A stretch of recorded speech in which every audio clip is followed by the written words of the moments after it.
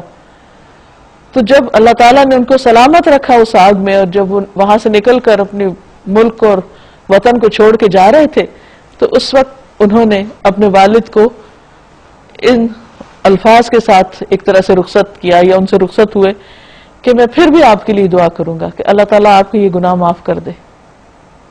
کس درجے کی خیر خواہی ہے.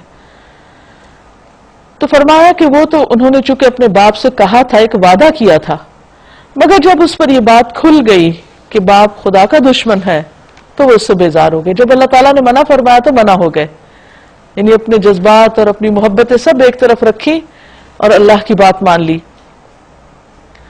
حق یہ ہے کہ ابراہیم بڑے رقیق القلب، خدا ترس اور بردبار انسان تھے علیہ السلام. لأواہ حلیم. اللہ کا یہ طریقہ نہیں کہ لوگوں کو ہدایت دینے کے بعد پھر گمراہی میں مبتلا کرے، جب تک کہ انہیں صاف صاف بتا نہ دے کہ انہیں کن چیزوں سے بچنا چاہیے. یعنی اللہ تعالیٰ پہلے بتاتا ہے کہ کیا کیا کرنا اور کیا نہیں کرنا، پھر جب وہ باز نہیں آتے اور غلط کام پر اصراری کیے چلے جاتے ہیں تو اللہ تعالیٰ پھر ان کو مزید ہدایت نہیں دیتا، رہنمائی نہیں دیتا. در حقیقت اللہ ہر چیز کا علم رکھتا ہے، اور یہ بھی واقعہ ہے کہ اللہ ہی کے قبضہ میں آسمان اور زمین کی سلطنت ہے، اسی کے اختیار میں زندگی اور موت ہے، اور تمہارا کوئی حامی و مددگار ایسا نہیں جو تمہیں اس سے بچا سکے. اللہ نے معاف کر دیا نبی علیہ السلام کو اور ان مہاجرین و انصار کو جنہوں نے بڑی تنگی کے وقت میں آپ کا ساتھ دیا تھا. یعنی جنگ تبوک کے سلسلے میں جو کمی بیشی ہوئی اس کے بارے میں یہاں اعلان کیا جا رہا ہے کہ اللہ تعالیٰ نے ان سب چیزوں سے درگزر کیا. اگرچہ ان میں سے کچھ لوگوں کے دل کجی کی طرف مائل ہو چلے تھے، یعنی وہ کسی حد تک وہاں جانے سے جی چرانے لگے تھے، اور اللہ تعالیٰ تو دلوں کی سب حالتیں جانتا ہے.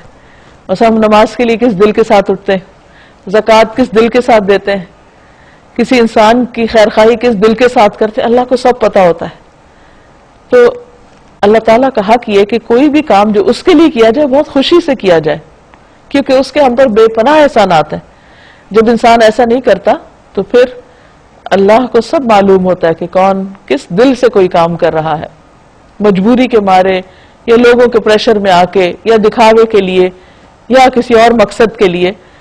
تو اس لیے یہاں پر واضح کر دیا گیا کہ اللہ تعالیٰ کو تو سب معلوم ہے کہ ان کے دلوں کا حال کیا تھا. لیکن جب انہوں نے اس کجی کا اتباع نہیں کیا، یعنی اس کے پیچھے نہیں چلے، ان کے دل پہ ایک حالت آئی تھی، ختم ہو گئی، بلکہ نبی صلی اللہ علیہ وسلم کے ساتھ چلے گئے، تو اللہ نے انہیں معاف کر دیا. یعنی اللہ تعالیٰ جانتا ہے کہ انسان ہے، کمزور ہے، اس سے غلطی ہو جاتی ہے. تو ان الحسنات یذہبن السیئات، اچھائیاں نیکیاں پھر برائیوں کو ساتھ ساتھ ختم کرتی چلی جاتی ہیں. بے شک اس کا معاملہ ان لوگوں کے ساتھ شفقت اور مہربانی کا ہے، اور ان تینوں کو بھی اس نے معاف کر دیا جن کے معاملے کو ملتوی کیا گیا تھا، یعنی پوسٹ پون کر دیا گیا تھا، جب زمین اپنی ساری وسعت کے باوجود ان پر تنگ ہو گئی تھی اور ان کی اپنی جانیں بھی ان پر بوجھ ہونے لگیں. اور انہوں نے جان لیا کہ اللہ سے بچنے کے لیے کوئی جائے پناہ خود اللہ ہی کے دامن رحمت کے سوا نہیں ہے. تو اللہ اپنی مہربانی کے ساتھ ان کی طرف پلٹا تاکہ وہ اس کی طرف پلٹ آئیں. یقیناً وہ بڑا معاف کرنے والا اور رحیم ہے. یہ تین لوگ کعب بن مالک، ہلال ابن امیہ اور مرارہ بن ربی تھے. سچے مومن تھے اور کئی بار اپنی سچائی کا ثبوت بھی دے چکے تھے، لیکن انسان ہونے کے ناطے اس جنگ میں جانے سے کچھ سستی ہو گئی، پیچھے رہ گئے. یہ سوچتے رہے اچھا آج جاتے ہیں کل جاتے ہیں، اور پھر نہ جا سکے. نبی صلی اللہ علیہ وسلم جب تبوک سے واپس آئے، منافقین جھوٹے بہانے کرنے لگے، تو ان لوگوں نے آ کر سچ سچ بات کر دی. انہوں نے کہا کہ اللہ تعالیٰ کو تو پتا ہے اگر ہم جھوٹ بولیں گے بھی تو آپ پر کھل جائے گا. اللہ کے حوالے کر دیا اپنے معاملے کو. نبی صلی اللہ علیہ وسلم جب تبوک سے تشریف لائے تو آپ نے حکم دیا کہ کوئی ان سے سلام کلام نہ کرے، مکمل بائیکاٹ، حتیٰ کہ ان کی بیویوں کو بھی ان سے الگ کر دیا گیا. اور کہتے ہیں کہ 50 دن تک کسی ایک بندے نے بھی کوئی چھوٹی سی خیانت کر کے بھی ان سے بات نہیں کی، کہیں چھپ کے بھی. اتنا سخت ڈسپلن کہ اللہ کے رسول صلی اللہ علیہ وسلم نے منع کیا بات کرنے سے، کرنا ہی نہیں. حتیٰ کہ ان میں سے حضرت کعب اپنا واقعہ بتاتے ہیں اور کہتے ہیں کہ میں اپنے ایک کزن کے پاس گیا اور اس کو اللہ کی قسم دے کے کہا کہ کیا میں اللہ اور اس کے رسول سے محبت نہیں کرتا؟ تو اس نے پہلے جواب نہیں دیا اور پھر کہا اللہ اور رسول ہی بہتر جانتے. یعنی کسی قسم کی کوئی بھی ہمدردی نہیں کی, کوئی گفتگو نہیں کی. آخر کار 50 دن کے بعد ان کی توبہ کا حکم آیا اور پھر سب لوگ ان کو مبارک دینے لگے اور ان کے اوپر بھی زندگی کچھ آسان ہوئی. کیونکہ آپ سوچئے کہ اگر کوئی انسان کسی ایسی جگہ پر ہو جہاں وہ کسی سے کوئی بات کر ہی نہ سکے اور اس کو پتہ ہی نہ ہو کہ کب تک یہ سلسلہ جاری رہے گا, تو اس کے لیے زندگی کتنی مشکل ہو جاتی. کہتے ہیں کہ اسی دوران شاہ غسان کا بھی خط آیا ان کو کہ ہمیں پتہ چلا تمہارے ساتھی نے تمہارے ساتھ اچھا سلوک نہیں کیا, تم کو معمولی انسان ہو, ہمارے پاس آ جاؤ, ہم تمہاری بہت عزت کریں گے. تو انہوں نے وہ خط جلا دیا اور کہا کہ یہ اس سے بھی بڑا امتحان ہے کہ کچھ بھی ہو کسی بھی قیمت پر اللہ کے رسول صلی اللہ علیہ وسلم کو نہیں چھوڑ سکتے, اسلام کو نہیں چھوڑ سکتے. اور انہوں نے اپنی سچائی اور وفاداری کا ثبوت دیا. یہ تھے ایمان کے, عہد کے, کیریکٹر کے وہ مضبوط لوگ کہ پھر جنہیں نہ کوئی خرید سکا اور نہ کوئی جھکا سکا. یقیناً اللہ بڑا معاف کرنے والا اور رحیم ہے, یعنی بالآخر ان کو معاف کر دیا گیا. یا ایھا الذین آمنوا اتقوا اللہ وکونوا مع الصادقین, اے لوگوں جو ایمان لائے ہو اللہ سے ڈرو اور سچے لوگوں کا ساتھ دو. مدینے کے باشندوں اور گرد و نواح کے بدویوں کو یہ ہرگز زیبا نہ تھا کہ اللہ کے رسول کو چھوڑ کر گھر بیٹھ رہتے اور اس کی طرف سے بے پرواہ ہو کر اپنے نفس کی فکر میں لگ جاتے. یعنی یہ کسی مسلمان کا شیوا نہیں کہ وہ اللہ کے رسول صلی اللہ علیہ وسلم سے بے نیاز ہو کر خود اپنی دنیا میں لگ جائے. آج بھی آپ دیکھیے کہ ہم سب کو اپنے اپنے رویوں پہ غور کرنا چاہیے کہ ہم اپنے آپ کو نبی صلی اللہ علیہ وسلم کی امت کہتے ہیں. آپ دنیا میں آئے کیوں تھے؟ آپ کا کیا مشن تھا؟ آپ کی ساری زندگی کس کام میں گزری؟ اور آج ہماری مصروفیات کیا ہیں اور ہماری دلچسپیاں کیا ہیں؟ وہ کون سا کام ہے جو ہم آپ کے مشن کے لیے اور آپ کے طریقوں کو زندہ رکھنے کے لیے کر رہے ہیں اور خوشی کے ساتھ؟ کس قسم کا یہ تعلق ہے؟ کس قسم کے وارث ہیں ہم؟ کس قسم کی امت ہے ہم کہ یہ بھی بھول گئے کہ ہمارے پیغمبر نے دن رات کس غم میں گزارے اور آج ہمارے غم کیا ہو گئے؟ تو اس لیے سچا اور مخلص مومن جو واقعی نبی صلی اللہ علیہ وسلم سے محبت کرتا ہے وہ ضرور آپ کے طریقہ زندگی سے بھی محبت کرے گا, آپ کے مشن سے بھی محبت کرے گا اور اس کے لیے قربانیاں بھی کرے گا. اس لیے ایسا کبھی نہ ہوگا کہ اللہ کی راہ میں بھوک, پیاس اور جسمانی مشقت کی کوئی تکلیف وہ جھیلیں اور منکرین حق کو جو راہ ناگوار ہے اس پر کوئی قدم وہ اٹھائیں اور کسی دشمن سے کوئی انتقام وہ لیں اور اس کے بدلے ان کے لیے عمل صالح نہ لکھا جائے. یعنی انسان کی چھوٹی چھوٹی کوششوں پر اللہ تعالیٰ بہترین اجر دینے والا ہے. ان اللہ لا یضیع اجر المحسنین, بے شک اللہ محسنین کا اجر ضائع نہیں کرتا. اسی طرح یہ بھی کبھی نہ ہوگا کہ اللہ کی راہ میں تھوڑا یا بہت کوئی خرچ وہ اٹھائیں اور کوئی وادی وہ پار کریں اور ان کے حق میں اسے لکھ نہ لیا جائے تاکہ اللہ ان کے اس اچھے کارنامے کا صلہ انہیں عطا کرے. ایک آدمی ایک اونٹنی لے کر آیا جس کو مہار ڈالی ہوئی تھی. اس نے عرض کیا کہ یہ اللہ کے راستے میں ہے, تو اسے رسول اللہ صلی اللہ علیہ وسلم نے فرمایا تمہارے پاس قیامت کے دن اس کے بدلے 700 اونٹنیاں ہوں گی جن کی مہار ڈالی ہوئی ہوگی. یعنی اللہ کے راستے میں اگر تم ایک چیز دو گے تو اس کے بدلے میں تمہیں 700 واپس ملیں گی. اس سے اچھا سودا کس کے ساتھ ہو سکتا ہے؟ لیکن ہم اسی کے راہ میں دینے سے گھبراتے ہیں. اور یہ کچھ ضروری نہ تھا کہ اہل ایمان سارے کے سارے ہی نکل کھڑے ہوتے, مگر ایسا کیوں نہ ہوا کہ ان کی آبادی کے ہر حصے میں سے کچھ لوگ نکل کر آتے اور دین کی سمجھ پیدا کرتے اور واپس جا کر اپنے علاقے کے باشندوں کو خبردار کرتے تاکہ وہ پرہیز کرتے, بچ جاتے. یہاں پر ایک بہت اہم ہدایت دی گئی ہے. چونکہ جنگ تبوک میں سب کا نکلنا فرض تھا, یعنی فرض عین تھا اس وقت جو جہاد کی کال تھی اس پر لبیک کہنا, تو بعد میں مسلمانوں میں خیال پیدا ہوا کہ شاید ہمیشہ سب کو ایسا ہی کرنا ہوگا. تو فرمایا کہ نہیں, ہمیشہ ہر وقت سب ایک ہی کام پر نہیں نکلے, کچھ لوگ ایسے ہونے چاہیے کہ جو تعلیم کے میدان میں دینی تعلیم کے خاص طور پر اپنی صلاحیتوں کو اور اپنے اوقات کو وقف کریں. اور اس کے لیے ایسا سسٹم بنائے کہ جس میں ہر آبادی کے لوگوں میں سے کچھ چنے ہوئے لوگ آ کر سیکھیں، سیکھنے کے بعد واپس جا کر وہ اپنے اپنے علاقوں کو روشن کریں، اور اس طرح چراغ سے چراغ جلتے جائیں، اور علم کے پھیلانے کا اور خصوصاً دین کی سمجھ بوجھ کا جو سلسلہ ہے وہ کبھی بھی منقطع نہ ہو. کیونکہ ہمارا دین صرف روایات کا مجموعہ نہیں ہے، صرف دیکھا دیکھی کچھ کام کرنے کا نام نہیں. ہمارے دین میں سب سے پہلی چیز جو ہے وہ ہے علم. قرآن مجید میں اللہ تعالیٰ فرماتے ہیں فَعْلَمْ أَنَّهُ لَا إِلَهَ إِلَّا هُوَ، علم حاصل کرو، جان لو کہ اللہ کے سوا کوئی الہ نہیں. یعنی توحید کے لیے بھی تم علم حاصل کرو، اللہ کو پہچاننے کے لیے بھی علم، اللہ کو ماننے کے لیے بھی علم، اللہ کی عبادت کے لیے بھی علم. مثلا ایک شخص لا الہ الا اللہ پڑھ کر مسلمان ہوتا ہے، تھوڑی دیر کے بعد آزان ہوتی، اور اگر اس کو یہ پتہ نہ ہو کہ یہ کیا ہو رہا ہے، اور پھر اس آزان کا جواب دینا نہ آئے، اور پھر اس آزان کا مطلب کہ اٹھو اور نماز پڑھو، اور نماز کے لیے وضو کرنا نہ آئے، اور پھر وضو کر لیا تو نماز پڑھنی نہ آئے، اور اگر پڑھ لی تو سمجھے نہ کہ کیا پڑھا ہے، تو اس کو وہ کیسے مسلمان ہو سکتا ہے؟ تو مسلم بننے کے لیے انسان کو ہر قدم پر علم کی ضرورت رہتی، اور بلا وجہ بغیر کسی عذر کے انسان کو جو فرض درجے کا علم ہے اس سے غافل نہیں ہونا چاہیے.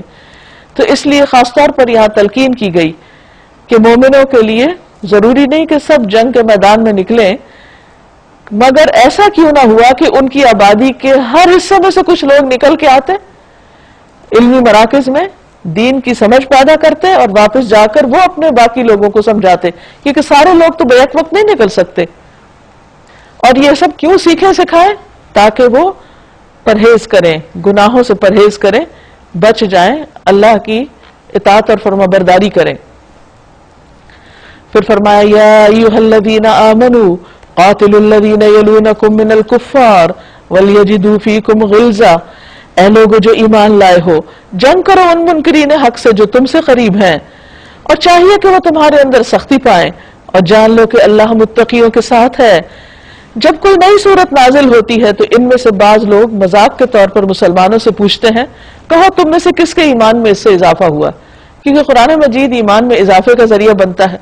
تو منافق ایک دوسرے کو چھیڑتے تھے اور پوچھتے تھے اور ایک طرح سے بلیٹل کرتے تھے کہ کوئی فائدہ نہیں اس قرآن کے پڑھنے کا اور آنے کا، کیونکہ کسی کا ایمان تو زیادہ ہو نہیں رہا، اور مذاق اڑانے کے طریقے پہ پوچھتے کہ اچھا کس کا ایمان بڑھ گیا. تو اس کا جواب کیا ہے کہ جو لوگ ایمان لائے ہیں ان کے ایمان میں تو فی الواقع ہر صورت میں اضافہ کیا ہے، اور وہ اس سے دل شاد ہیں، خوش ہیں. البتہ جن کے دلوں کو نفاق کا روک لگا ہوا ہے ان کی سابق نجاست پر ہر نئی صورت نے ایک اور نجاست کا اضافہ کر دیا. یعنی چونکہ وہ خراب زمین تھی، جب اس پہ بارش برسی تو اس میں سے اسمیل آنے لگی. قرآن ان کے دلوں پہ اترا تو بجائے اس کے کہ ان کے اخلاق دھل جاتے، وہ اور زیادہ بگاڑ میں آ گئے، اور وہ مرتے دم تک کفری میں مبتلا رہے. کیا یہ لوگ دیکھتے نہیں کہ ہر سال ایک دو مرتبہ یہ آزمائش میں ڈالے جاتے ہیں، مگر اس پر بھی نہ توبہ کرتے ہیں نہ کوئی سبق لیتے ہیں. جب کوئی صورت نازل ہوتی ہے تو یہ لوگ آنکھوں ہی آنکھوں میں ایک دوسرے سے باتیں کرتے ہیں کہ کہیں کوئی تم کو دیکھ تو نہیں رہا، پھر چپکے سے نکل بھاگتے ہیں. اللہ نے ان کے دل پھیر دیے کیونکہ یہ ناسمجھ لوگ ہیں. لَقَدْ جَاءَكُمْ رَسُولٌ مِّنْ أَنفُسِكُمْ عَزِيزٌ عَلَيْهِ مَا عَنِتُّمْ حَرِيصٌ عَلَيْكُمْ بِالْمُؤْمِنِينَ رَءُوفٌ رَحِيمٌ. یہاں سورت کے اختتام پر اب نبی صلی اللہ علیہ وسلم کی بعض بہت خوبصورت صفات کا ذکر ہے. دیکھو لوگو، تمہارے پاس ایک رسول آیا جو خود تم ہی میں سے ہے، یعنی انسانوں میں سے ہی، تمہارا نقصان میں پڑنا اس پر شاق ہے. ایسے لوگ تو ڈھونڈے سے نہیں ملتے کہ جو کسی کے نقصان پر دکھی ہوں. تمہاری فلاح کا وہ حریص ہے. جابر بن عبداللہ سے روایت ہے کہ رسول اللہ صلی اللہ علیہ وسلم فرماتے تھے کہ میں مسلمانوں سے خود ان کے نفس سے بھی زیادہ قریب ہوں. بس اگر کوئی شخص مرنے کے بعد مال چھوڑ جائے تو اس کے حقدار اس کے گھر والے ہیں، یعنی اس کے وارث، اور جو شخص قرض یا بچے چھوڑ جائے تو اس کے بچوں کی پرورش اور قرض کی ادائیگی میری ذمہ داری ہے. یعنی آپ اس قدر زیادہ مسلمانوں کا خیال رکھتے تھے. یعنی اس کو بہت زیادہ کنسرن ہے کہ تم کامیاب ہو جاؤ. ایمان لانے والوں کے لیے وہ شفیق اور رحیم ہے، نہایت مہربان ہے. رسول اللہ صلی اللہ علیہ وسلم نے فرمایا ہر نبی کے لیے ایک دعا ہوتی ہے جو ضرور قبول کی جاتی ہے، تو ہر نبی نے اپنی اس دعا کو مانگ لیا ہے، اور میں نے اپنی دعا کو قیامت کے دن اپنی امت کی شفاعت کے لیے سنبھال رکھا ہے۔ اگر اللہ نے چاہا تو میری شفاعت میری امت کے ہر اس آدمی کے لیے ہوگی جو اس حال میں فوت ہوا کہ اس نے اللہ کے ساتھ کسی کو شریک نہیں ٹھہرایا۔ بس اگر یہ لوگ تم سے منہ پھیرتے ہیں تو اے نبی صلی اللہ علیہ وسلم ان سے کہہ دیجئے کہ میرے لیے اللہ ہی کافی ہے، کوئی معبود نہیں مگر وہی، کوئی الہ نہیں مگر وہی، اسی پر میں نے بھروسہ کیا اور وہ مالک ہے عرش عظیم کا۔ فَإِن تَوَلَّوْا فَقُلْ حَسْبِيَ اللَّهُ لَا إِلَٰهَ إِلَّا هُوَ عَلَيْهِ تَوَكَّلْتُ وَهُوَ رَبُّ الْعَرْشِ الْعَظِيمِ۔